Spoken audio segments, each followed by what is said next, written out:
Al ritmo de tambores y el caracol se inauguró la Feria Internacional de Gestión del Conocimiento en el Centro Universitario Regional del Litoral Atlántico Curla bajo el patrocinio del Consejo Latinoamericano de Ciencias Sociales, CLACSO. En el evento se dieron cita a académicos de Argentina, Bolivia, Brasil, Cuba, Honduras, Guatemala y Paraguay. El mensaje de bienvenida estuvo a cargo de la directora del Curla, Jean Rivera. Este centro regional, a través de lo que es la red educativa del Litoral Atlántico, abre sus brazos, abre sus puertas y su corazón para acogerles y ofrecerles nuestra calurosa bienvenida a la primera Feria Internacional de Gestión del Conocimiento. Este encuentro en este día viene a catalizar el proceso de transformación que ha ido impulsando la reforma universitaria, en el cual se puede apreciar el quehacer de la UNA en la labor docente, en la labor de investigación, en la labor de vinculación y de producción, como producto de todos estos actores institucionales, docentes y estudiantes. Los que aquí estamos en esta mañana, algo en común que tenemos y es el desafío conjunto como responsables todos de trabajar por construir lo que es el proceso de conocimiento participativo. Lo que hoy nos reúne aquí es el reflejo inequívoco de lo que se hace, lo que se puede hacer.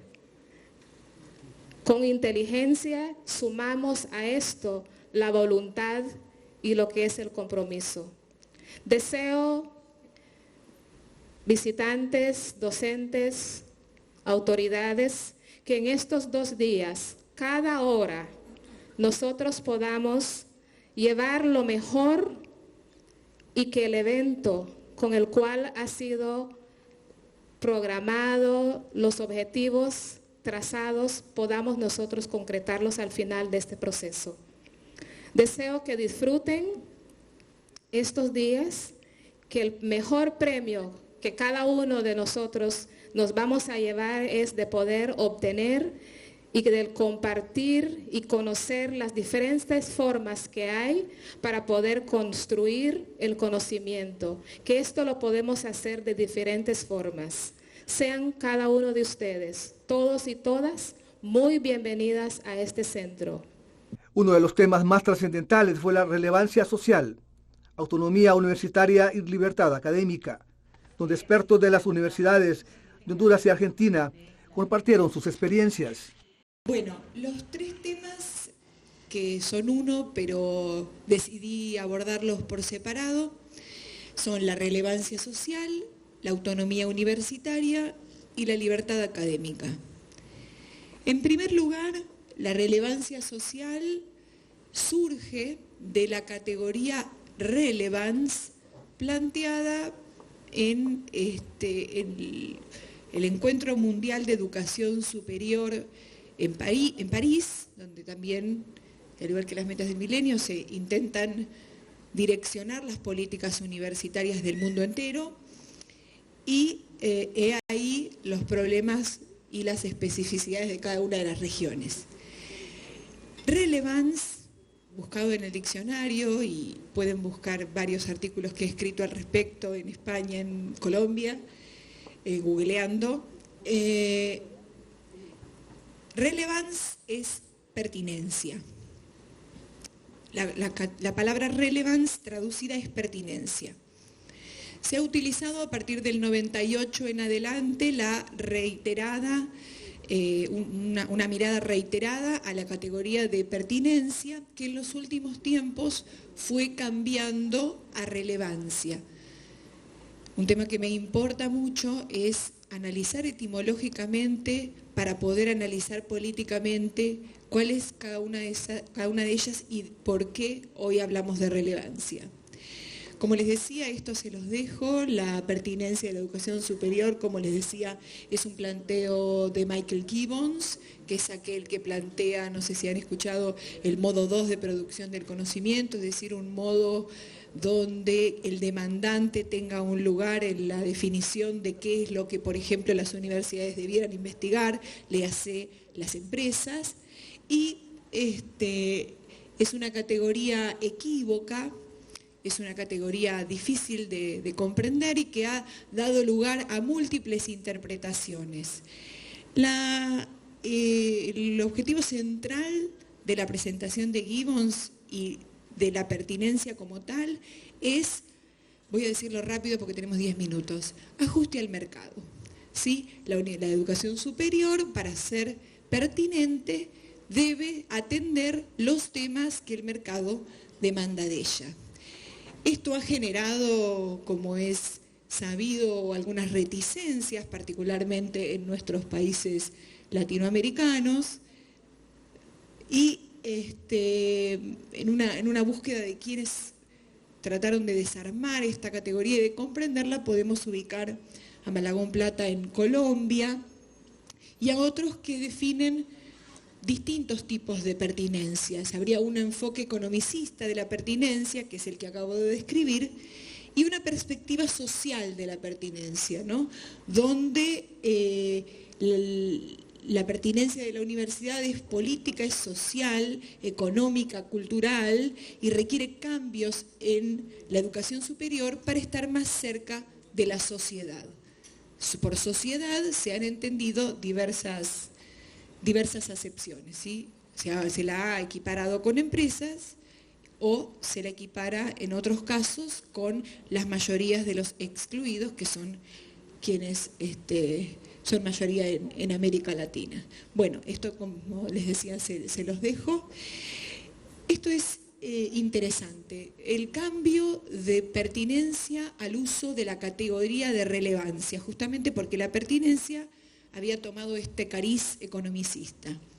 La relevancia de la política científica, según Bazin, tiene que ver con el sentido caracterizado por el fomento de la participación de actores, que es lo que decía el doctor Fernando Cajas de Guatemala recientemente, la participación de actores usualmente discriminados de los procesos de formación de las agendas políticas. ¿Quiénes son? Si son los eruditos, las élites o los iluminados universitarios los que definen, o los iluminados en los gobiernos, los que deciden cuáles son los temas prioritarios para las universidades, o si ésta debe entablar diálogo con actores que han sido usualmente discriminados. Recientemente, en el caso que más conozco, que es el caso argentino, ha salido un documento en el año 2014 donde el Ministerio de Ciencia y Tecnología, que para nosotros se inaugura en el 2007, antes a los científicos nos habían mandado a lavar los platos. No sé si han escuchado esa definición de lo que fue el neoliberalismo en Argentina. Se define el criterio de relevancia y el criterio de pertinencia de manera distinta. Entonces, el criterio de relevancia sería el estrictamente político, en sentido amplio, que califica los proyectos de I+D. Por otra parte, pertinencia tendría que ver con la capacidad para resolver un problema identificado, ¿no? Son distintas definiciones que nos tienen un sentido cuando las usamos, por eso vale la pena pensarlas antes de aquello. La segunda categoría que nos proponen, ya se me fue la mitad del tiempo, pero bueno, voy a la segunda categoría, que es la de autonomía universitaria. Y hay aquí un aspecto central que diferencia a otras instituciones de educación respecto de la universidad. En ninguno de los niveles educativos, tampoco en el nivel de educación superior no universitaria, es decir, las tecnicaturas y demás, no sé en el caso hondureño si están todas incluidas en la universidad, en nuestro caso no, en Brasil tampoco, la autonomía es exclusiva de la universidad. ¿Qué significa autonomía? Según Weber, es la cualidad o estado de independencia y libre autodeterminación. Es decir, la universidad como autónoma tiene la capacidad de generar sus propias reglas, sus propios estatutos y su forma de organización, así como sus contenidos prioritarios. Es la capacidad que tiene un ente para darse su propia ley y regirse por ella. Por ello, las universidades, las fuerzas policiales, como sé también que ocurre en este país, tienen prohibida la entrada al espacio universitario y por más que los gobiernos diferentes han intentado direccionar las políticas universitarias, las universidades autónomas pueden ejercer ese grado de autorregulación. Sería para otros autores una forma superior de descentralización política cuando se traduce el reconocimiento de la entidad autónoma de la facultad de darse sus propias normas fundamentales. Es el ideal regulativo de la universidad que debe tender como un estadio definitivo. Y aquí podríamos plantear dos tipos de analogías. La primera sería la libertad negativa y por otro lado la libertad positiva. La libertad negativa tendría que ver con la ausencia de coerción externa como la que acabamos de describir y la libertad de enseñanza e investigación en el sentido de independencia de la autoridad extraacadémica, otros tipos de autoridades que existen en los estados. La autonomía en sentido académico es el hecho de que los profesores son elegidos por concurso. En distintos periodos históricos, en Argentina hemos tenido muchos periodos de intervención, los profesores fueron designados en algunos casos por el propio Poder Ejecutivo Nacional. La universidad, al poder garantizar concursos públicos, al cual debiera poder acceder cualquier profesor, cualquier persona,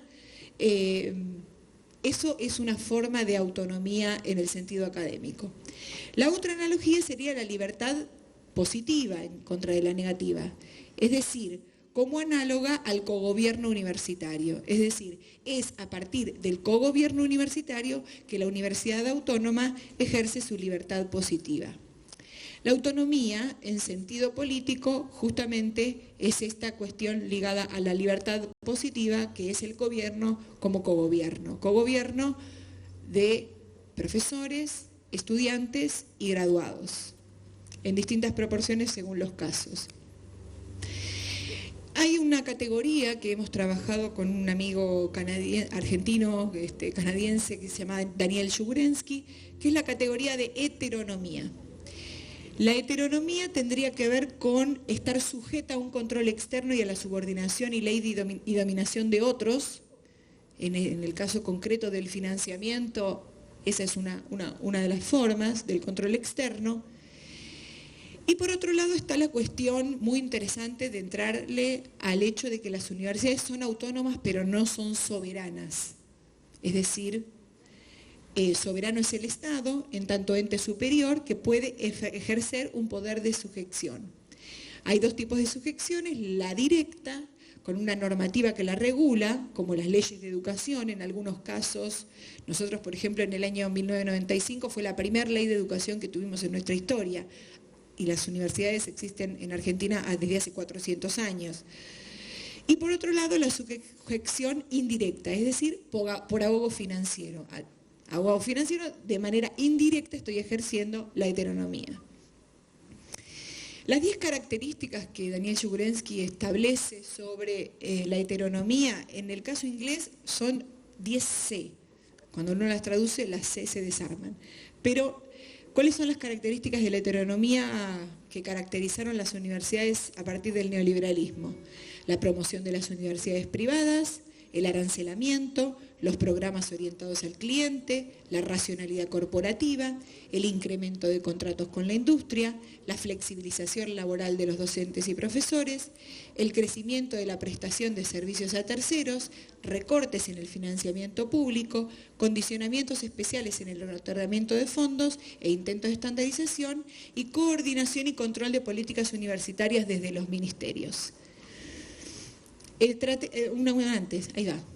Este es el dibujito más lindo que encontré, perdón, está medio feo, pero es una torre de marfil. No sé si se nota, pero bueno, ahí es como una torre de marfil o torre de cristal o Ivory Tower. Eso es la visión confundida de la universidad, que es la idea de la autonomía como endogamia. Yo me encierro acá, lo que pasa afuera no me incumbe, no es mi deber pronunciarme respecto de las injusticias del afuera, las veo, yo igual acá estoy cuidado. Eso ha sido un error histórico de la mala interpretación de la autonomía. He aquí un diario que tomé en el año 2009, acá mi amiga Ibanís por ahí se lo recuerda, un jornal de la universidad allí en Brasil, donde Cristóbal Buarque dice: quiero radicalizar la autonomía universitaria, es decir, no es necesario, o más bien es necesario, para poder generar cambios, transformaciones sociales, la autonomía universitaria. No es este encierro, sino que es justamente la autonomía universitaria la condición de posibilidad para la transformación. Y por último, el último de los temas es la libertad académica analizada desde Derrida en un texto denominado La Universidad sin Condición, que también lo pueden acceder libremente, está en internet. ¿Qué plantea Derrida en torno a la libertad académica? Que los profesores tenemos un compromiso declarativo. Es decir, debemos manifestarnos, debemos profesar. Por eso somos profesores, plantea Derrida. ¿Y cómo lo hacemos? Como una profesión de fe, como que creyéramos en algo. ¿En qué? Creemos en la universidad, creemos en las humanidades del mañana y creemos en nuestra capacidad de la palabra. Es un poco, ¿no? Así, extraño. La libertad académica, dice Derrida, es una libertad incondicional de cuestionamiento y proposición. No puede tener condiciones para poder cuestionar y proponer, ambas cosas, que no son lo mismo. Y encontrar el mejor acceso a un nuevo espacio público transformado por unas nuevas técnicas de comunicación, de información, de archivación y de producción del saber, como nos planteaba Julio recién, todas estas tecnologías al servicio de algo, porque son meras herramientas. Otra categoría ligada a la libertad académica es el principio de resistencia incondicional. La universidad sin condiciones, dice él, la verdad no existe. De hecho, como demasiado bien sabemos, pero en principio, de acuerdo con su vocación declarada en virtud de su esencia profesada, esta debería seguir siendo el último lugar de resistencia crítica, y más que crítica, frente a todos los poderes de apropiación dogmáticos e injustos. ¿Qué quiere decir esto? Como lo manifesté, y como también lo manifestaron mis compañeros, no es que la universidad es el espacio privilegiado de pensamiento, pero es un buen espacio para pensar, junto con otros. La libertad académica también se vincula con el derecho primordial a decirlo todo, aunque sea como ficción y experimentación del saber, sabiendo que no necesariamente sea verdad. Y el derecho a decirlo públicamente, el poder expresarse. Todas las personas que están aquí, directivos, tienen mucha llegada a mucha gente y es su obligación, según Derrida, expresarse y decirlo públicamente. Dice él, hacerse cargo de las tareas de deconstrucción, empezando por la historia y por los propios axiomas, y el derecho, dice él, de hacerlo afirmativamente y performativamente. ¿Qué es esto de performativamente? Es decir, produciendo acontecimientos, por ejemplo, escribiendo y dando lugar, lo cual hasta ahora no dependía de las humanidades clásicas o modernas, a obras singulares. Es decir, debe ser un espacio performativo ligado a la palabra. La palabra genera acción y transformación, no solamente el tocar la materia. También plantea la universidad debería, por lo tanto, ser también el lugar en el que nada está a resguardo de ser cuestionado, ni siquiera la figura actual y determinada de la democracia, ni siquiera tampoco la idea tradicional de crítica como crítica teórica, ni siquiera la autoridad de la forma cuestión del pensamiento como cuestionamiento. Bueno, voy a adelantar porque ya me estoy tomando mucho más de mi tiempo. Entonces dice, ¿y qué le pasa a la universidad? Y sí, dice, se rinde, la verdad que a veces se rinde, se vende, se expone a ser ocupada, tomada, vendida, dispuesta en convertirse en una sucursal de consorcios y de firmas internacionales. Y esto México tiene bastante experiencia porque han comprado varias universidades mexicanas, dado que el Tratado de Libre Comercio así lo permite. ¿En qué medida la organización de la investigación y de la enseñanza debe ser sustentada, es decir, directa o indirectamente controlada, digamos, con un eufemismo patrocinada, con vista a intereses comerciales e industriales? No voy a responderlo, cada uno será.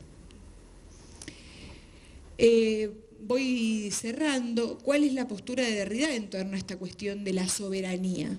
Dice, ¿puede la universidad afirmar una independencia incondicional, reivindicar una especie de soberanía, una especie muy original, una especie excepcional de soberanía, sin correr nunca el riesgo de lo peor a saber, de tener, debido a la abstracción imposible de esta soberana independencia, que rendirse y capitular sin condición para permitir que se la tome, se la venda a cualquier precio?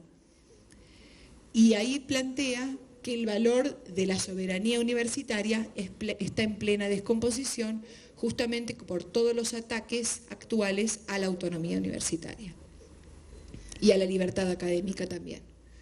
Si no, le pueden preguntar a los colegas colombianos que están teniendo que exiliarse en distintos países, profesores universitarios. En medio de la tormenta, para ir cerrando, que amenaza hoy a la universidad y dentro de ella a unas disciplinas más que a otras, esa fuerza de resistencia, esa libertad que uno se toma de decirlo todo en el espacio público, tiene su lugar único y privilegiado en lo que se denominan las humanidades, cuya definición convendrá afinar, deconstruir y ajustar, más allá de una tradición que también hay que cultivar. Pero ese principio de incondicionalidad se presenta en el origen y por excelencia en las humanidades. Lo podemos discutir. Vamos a pasar rápido con esto. Y voy a adelantar. Bueno, yo les dije que profesar, según Derrida, viene del profesor, viene de profesar. ¿Qué significa profesar? Al precipitar estas cuestiones que recuerdan a sí mismo unos deseos virtuales tomados por realidades, como mucho a unas promesas apenas serias, parezco profesar una fe. Profesar es comprometerse declarándose, brindándose como, prometiendo ser esto o aquello, ¿sí? Lo que hacemos nosotros es prometer. Bueno, esto se los dejo. La resistencia incondicional sobre la que ya hablé. Y lo último que querría plantear antes de cerrar es recordar algunos aspectos del nacimiento de la libertad académica y de la autonomía universitaria en América Latina, que tuvo su origen en la Universidad Nacional de Córdoba en la reforma de 1918, que en el caso europeo tuvo que esperar unos 50 años, ¿sí?, para que se pensara algo parecido. También les dejo las características de la reforma universitaria y por último este hermoso dibujo que al festejo de los 400 años de la Universidad Nacional de Córdoba muestra un poco cuáles fueron las luchas que se dieron en estos casi 100 años que se van a cumplir en el año 18, cogobierno, autonomía, laico libre, universidad pública, gratuidad y todas esas cosas que hemos sabido ganar. La técnica implica abordar un mismo tema desde diferentes perspectivas. En este caso, mis referentes para la participación fundamentalmente es el debate y la praxis, es decir, la teoría y la práctica integradas que se viene dando alrededor de estos temas desde el Consejo Superior Universitario Centroamericano, o SUCA, que integra a las 21 universidades públicas y autónomas de Centroamérica, porque, por ejemplo, en el país tenemos universidades públicas que no son autónomas, por ejemplo, la Universidad de la Defensa, que depende directamente de la Secretaría de Defensa, o la Escuela Nacional de Ciencias Forestales, que es una institución de educación superior que depende de la Secretaría de Estado en Recursos Naturales y donde todas sus autoridades son nombradas por los ministros correspondientes. Entonces, de las 6 públicas,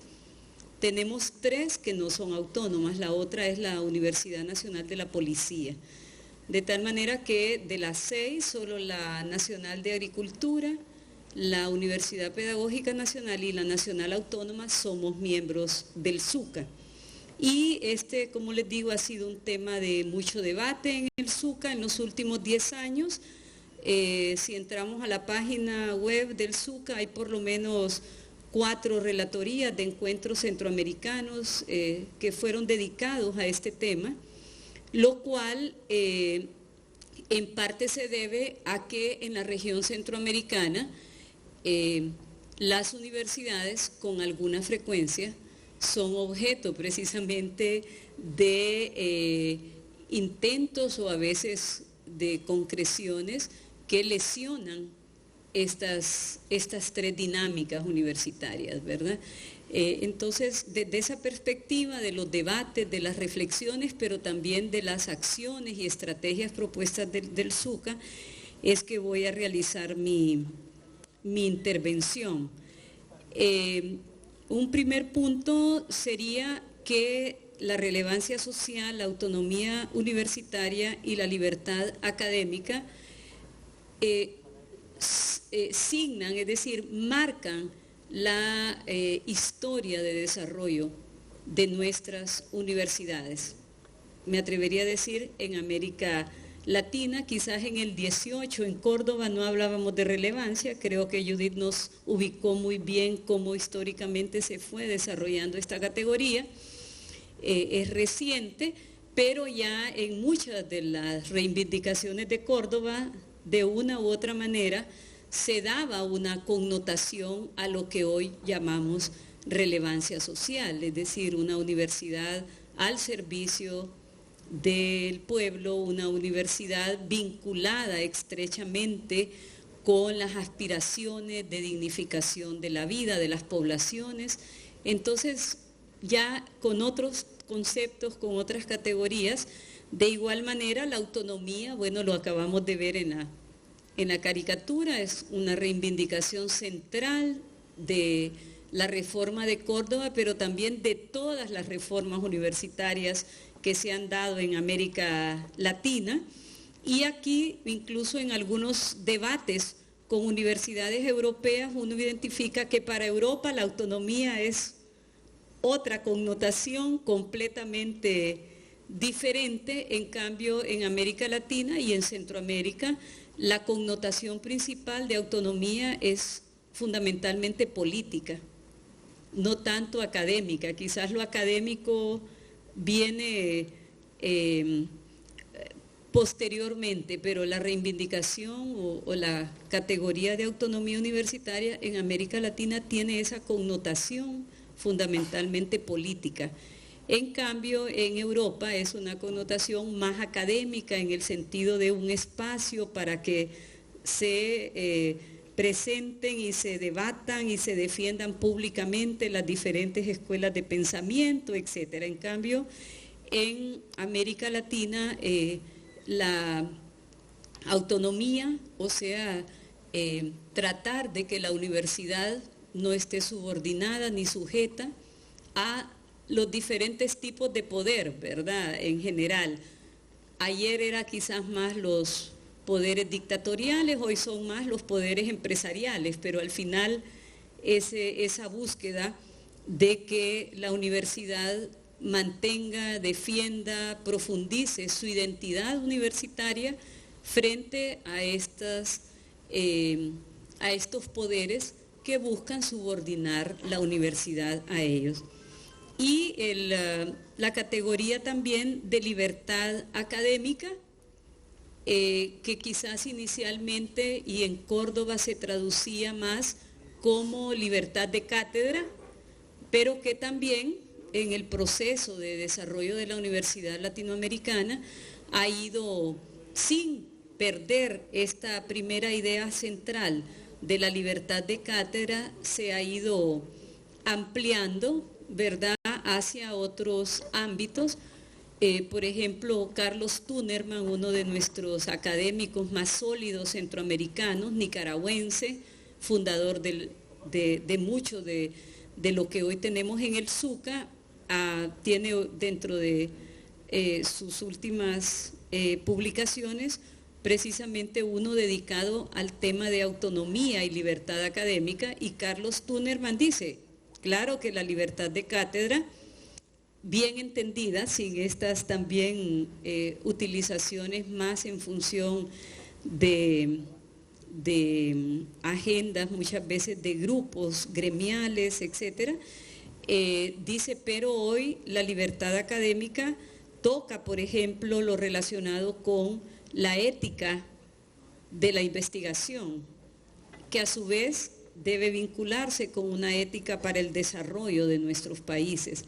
Entonces, como ya no es solo en la individualidad de la libertad de cátedra, el profesor en ese acto educativo con sus estudiantes, sino también tocando nuevos ámbitos relacionados ya con una libertad académica para contribuir a mayores libertades colectivas dentro de cada uno de nuestros países. En esa línea que decía Carlos Tunerman ya nos plantea.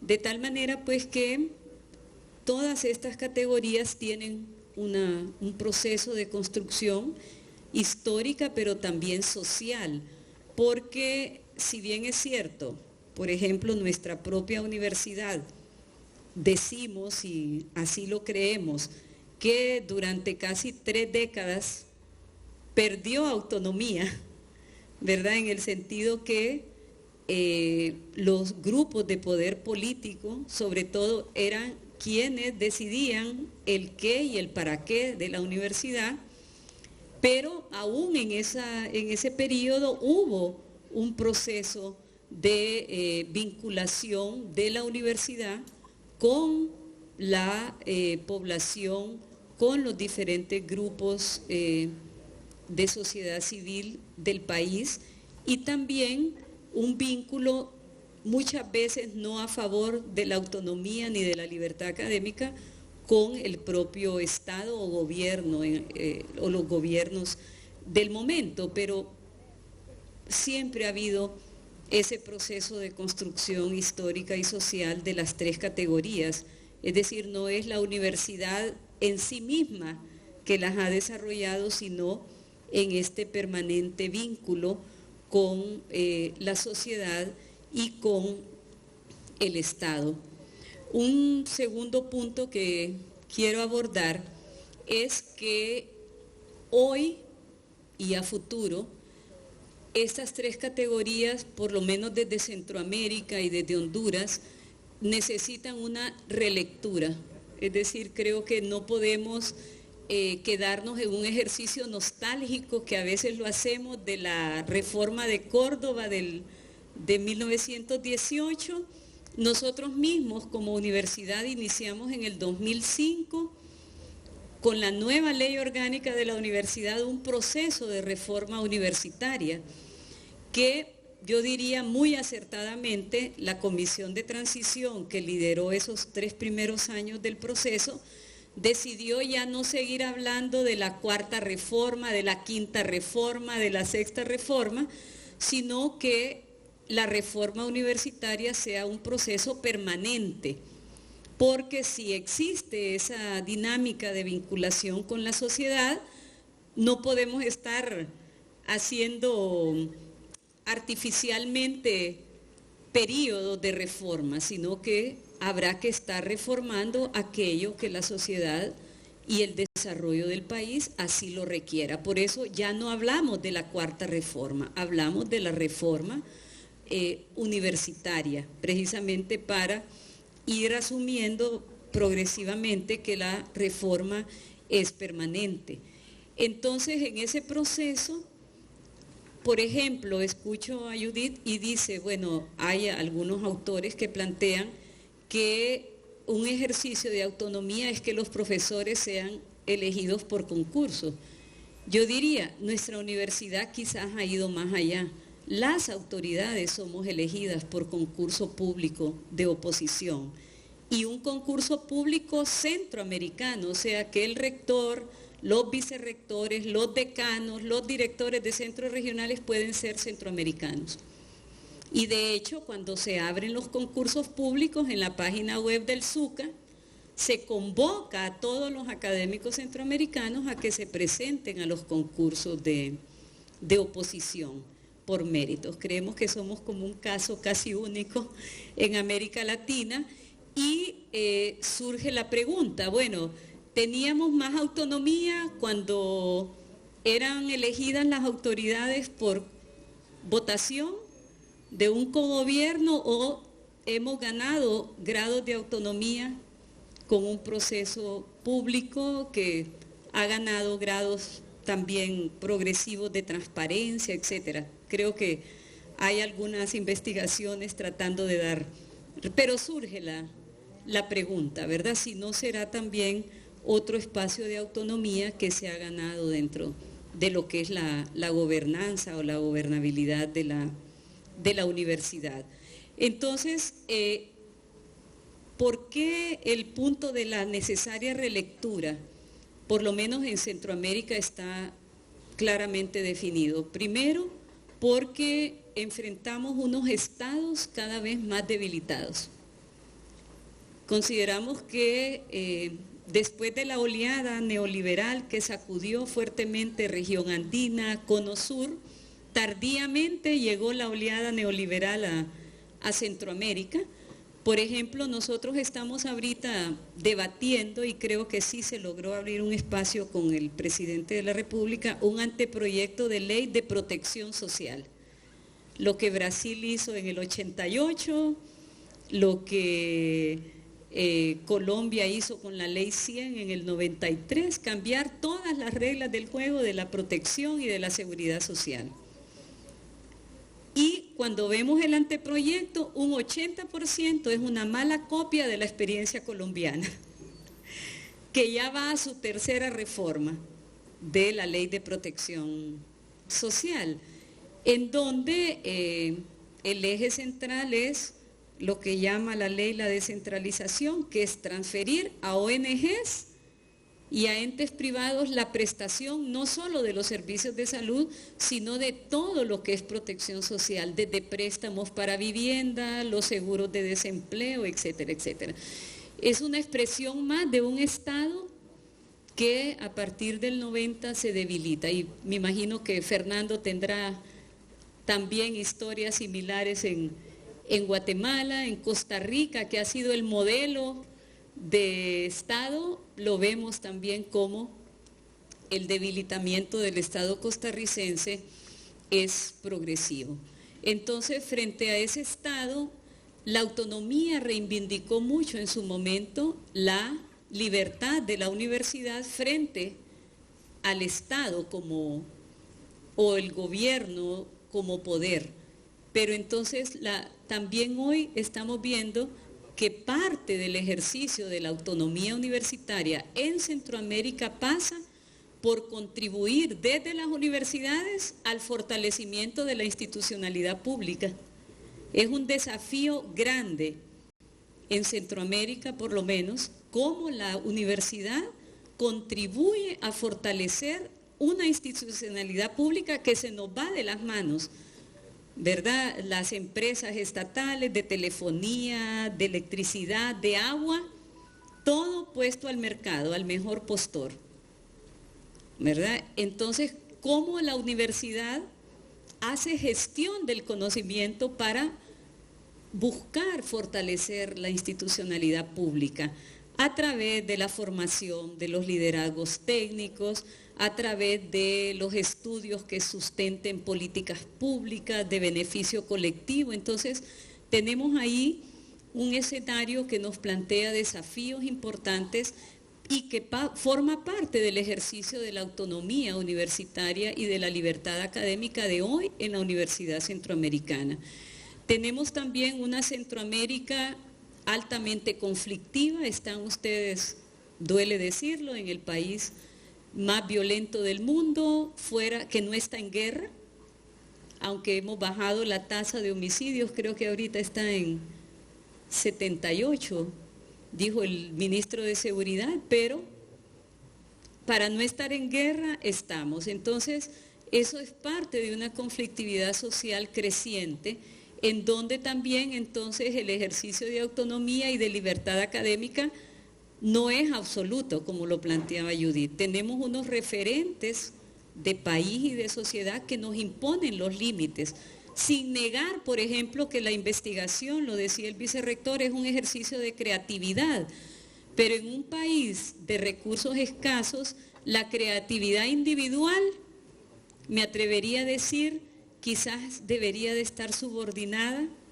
al bien colectivo, al bien común. O sea, no se trata de que yo, investigadora universitaria, tenga mi tema de interés personal y lo quiera trabajar. Ok, hágalo, pero que los recursos institucionales de la universidad tienen que estar alrededor de ejes y de temas estratégicos relacionados, en el caso de Centroamérica, por lo menos Guatemala, El Salvador, Honduras, con temas de seguridad, con temas de hambruna, con temas de vulnerabilidad ambiental, con temas de gobernanza, ¿verdad? Entonces, también esas autonomías y esas libertades tienen que tener como límite esas realidades de país, esos referentes de problemas y necesidades prioritarias de la población. Y la otra razón de por qué planteamos una necesaria relectura de estas tres categorías es porque estamos enfrentando un escenario de fragmentación del poder en todos nuestros países. Es decir, prácticamente Honduras, Costa Rica, El Salvador, en los últimos 10 años tiene una emergencia, por ejemplo, de nuevos partidos políticos, de nuevos poderes. Nuestro Congreso Nacional, por primera vez en la historia republicana, tiene en el Congreso Nacional, ¿cuántas bancadas son? Ya ni las sé, 7 bancadas, ¿verdad? Y donde el partido de gobierno no tiene la mayoría absoluta, por lo menos para cierto tipo de leyes. Igual lo vimos en El Salvador, ¿verdad? Como un grupo guerrillero transformado en partido político, está ya en su segundo gobierno.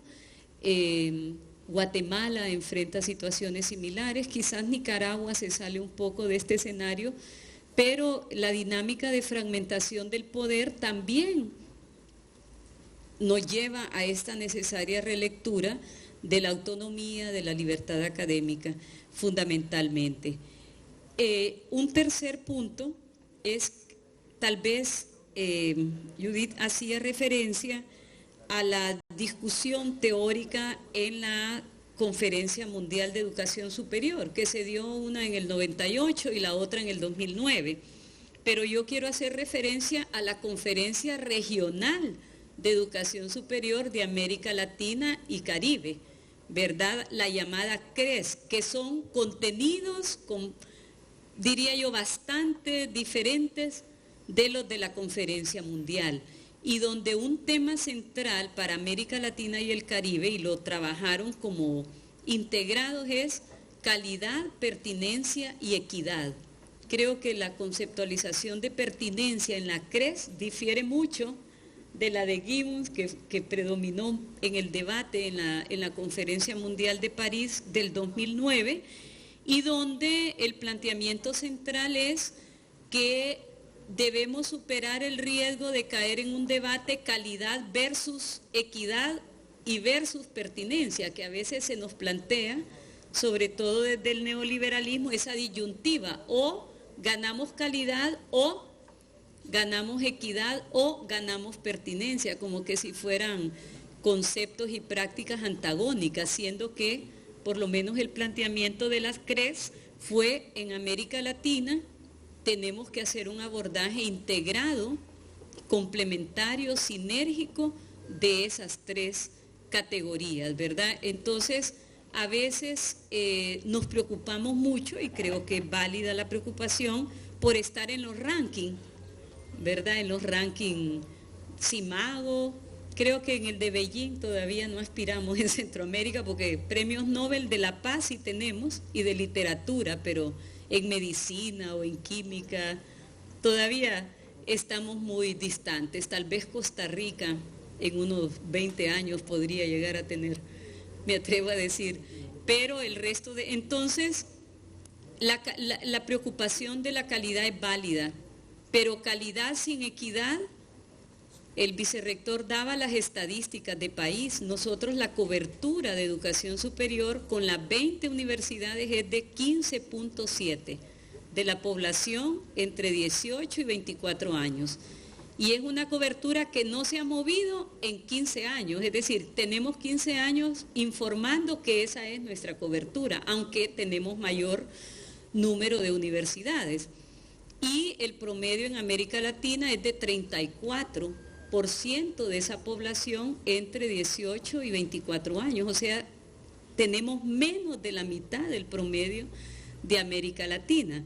Entonces hay un problema serio de equidad en el acceso, en la cobertura, y también, como no investigamos, como no generamos conocimiento, como no nos aproximamos al conocimiento autóctono que mencionaba Fernando, entonces también el tema de pertinencia es un desafío, ¿verdad? Pero el llamado desde el SUCA y el compromiso de los rectores del SUCA es un abordaje integrado y complementario y sinérgico de las tres categorías: calidad, pertinencia y equidad, porque de poco nos serviría aparecer en los rankings mundiales si no estamos gestionando conocimiento para los problemas colectivos y si no estamos mejorando estos índices de cobertura, de acceso, atendiendo necesidades especiales, teniendo políticas cada vez más incluyentes para la educación superior. Y finalizo con una reflexión tomada de Zoran Trupek. Zoran Trupek es un croata que con David Crocker ha trabajado muchísimo el tema de ética del desarrollo. Tuvimos la fortuna que fue el coordinador de nuestro doctorado en Ciencias Sociales aquí en la universidad durante algunos años antes de volver a Croacia, y él trabajó mucho sobre lo que llama la categoría de la composibilidad. Es decir, que el desarrollo, un futuro diferente, un bien común, una transformación social, solo es posible cuando lo hacemos con otros y otras. Y creo que en el caso de los temas de relevancia social, autonomía universitaria y libertad académica, yo traduciría, con permiso de mi profesor Zoran, con posibilidad a humildad académica.